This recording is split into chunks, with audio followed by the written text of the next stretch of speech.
Did I jump scare you? Yeah, I bet I did. I bet you did get jump scared. The other day I shared a confidential call I received from a source, but today I have another email from Boom. But let's start at the beginning.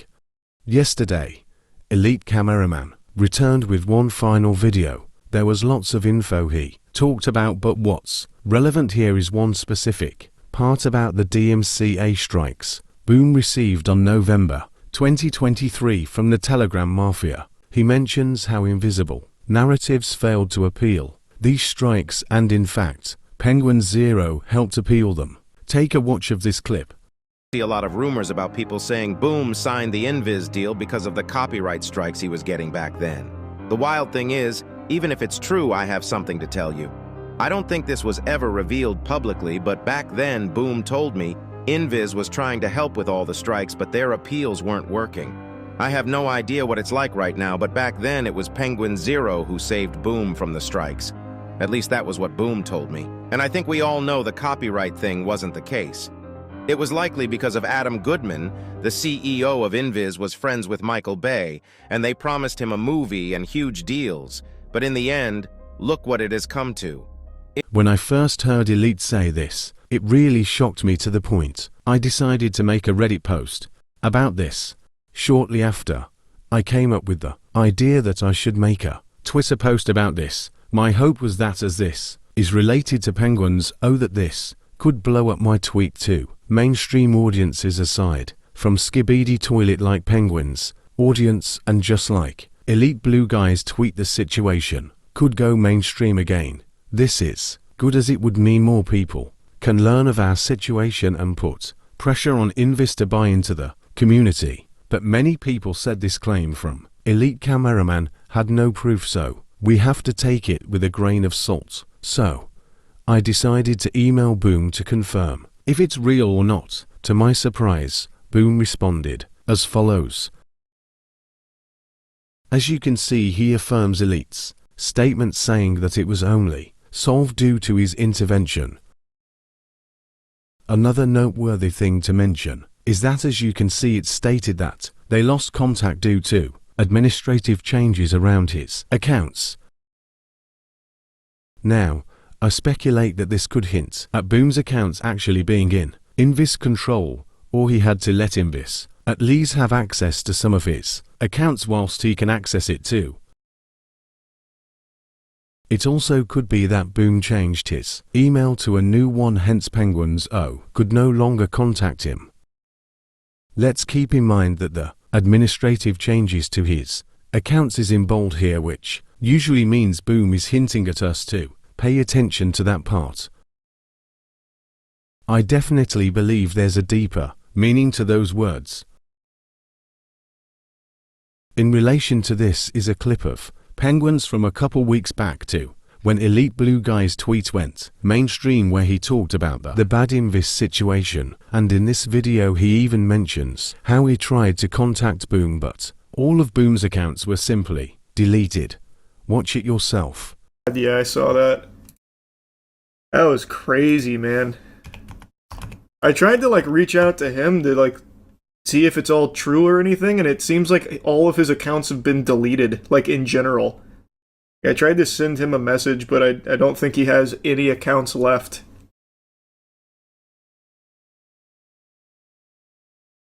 But yeah, if you don't know, here, Michael Bay's company, they took it. I don't even think he got a payout for it or anything.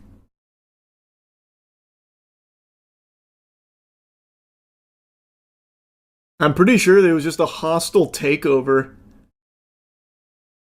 Because he signed a contract with Michael Bay's Invisible Narratives. And I don't even think that included a payout to have his YouTube channel and all of his socials.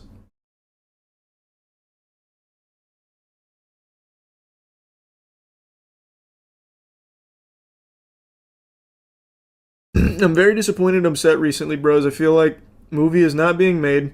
At least I have not received any updates on it. Feels like no one is working, or at least no one is transparent about it. I'm completely isolated from process, no concepts, no updates.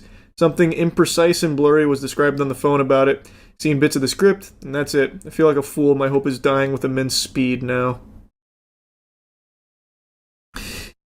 In further screenshots, he describes himself as broke, saying he is not being paid out. Okay, that's what I thought. Yikes. Fucking brutal, man.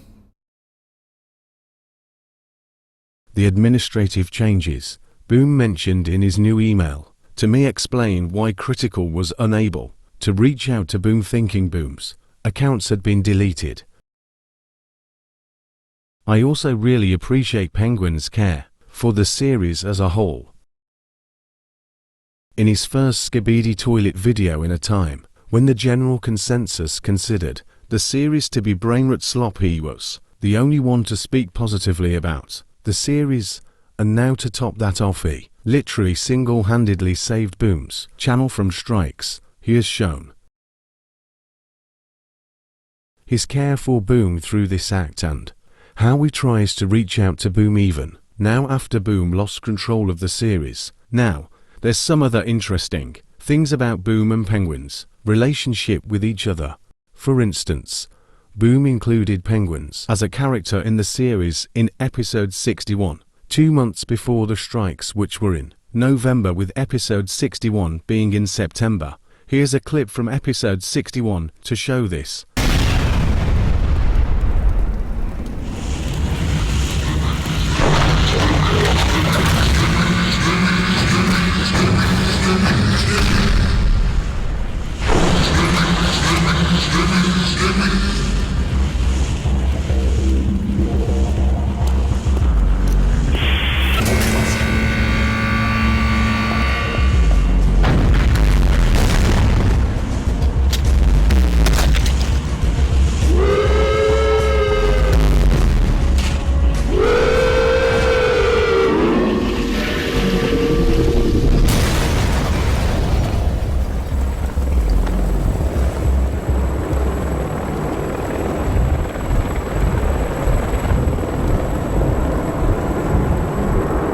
Boom even references a meme of penguins, here with the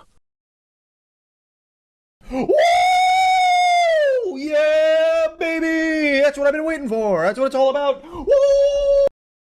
What this implies is either Boom has been in contact with penguins since before the strikes, or Boom was a fan of penguins from before, hence the Easter egg of him in the series. I believe the latter, as Boom mentioned in his email that Penguin stepped in, implying that he heard of the situation and helped Boom out, implying Penguins reached out. Boom has also shown he watches Penguins content, as he has commented under many of his videos. Shown on the screen is one example of these said comments. This comment was on May the 17th, 2025, about 5 months ago, but there were others Boom commented too. This just goes to show the mutual respect both garner for each other, and I love to see Charlie, who's a YouTuber of such influence, be on our side. But despite all this, he hasn't made a whole video on Invis. Such a video would be extremely beneficial for our community's campaign against Invis. That's why I would like you all to like and repost my tweet on this Penguins situation that I shared earlier in the video, as Penguin's name could appeal to his own fans and many non-Skibidi fans, which would get the situation back to the mainstream, and maybe his time Charlie would make a video on it, which would put real pressure on invisible narratives. Unlike last time the situation went mainstream, this time we are better organized with full summary videos by, for example, Salanimation, which by the way you should go check out, as it's a community project myself and many others collaborated on, and it explains the full situation on Invis from start to finish very well. There's also been some brilliant posts on Reddit, in particular one from Rockmidge with a very concise timeline of every single event in the whole Invis situation. Links to my tweet, Salanimation's YouTube video, and Rockmidge's Reddit post will all be in the comment section. Go check them all out. Now, at the end here I wanted to show some more definitive proof that my email is real, and not fabricated. So here's a video of me going on my email and off it and refreshing it too, showing it's not fake.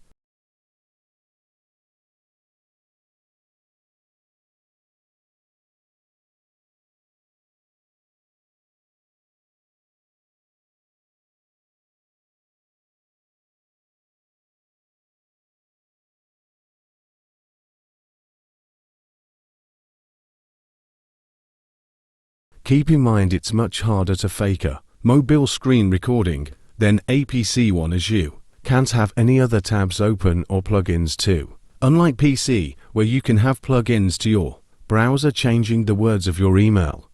For further proof, I put the email in the form of an EML. This is something recommended by Plunger, as it's a foolproof way of identifying your email as being real, as it shows the original email without any edits. Plunger identified my email to be real, though he reached out to me, and I gave him the EML link to verify. Well, that's about it. See ya.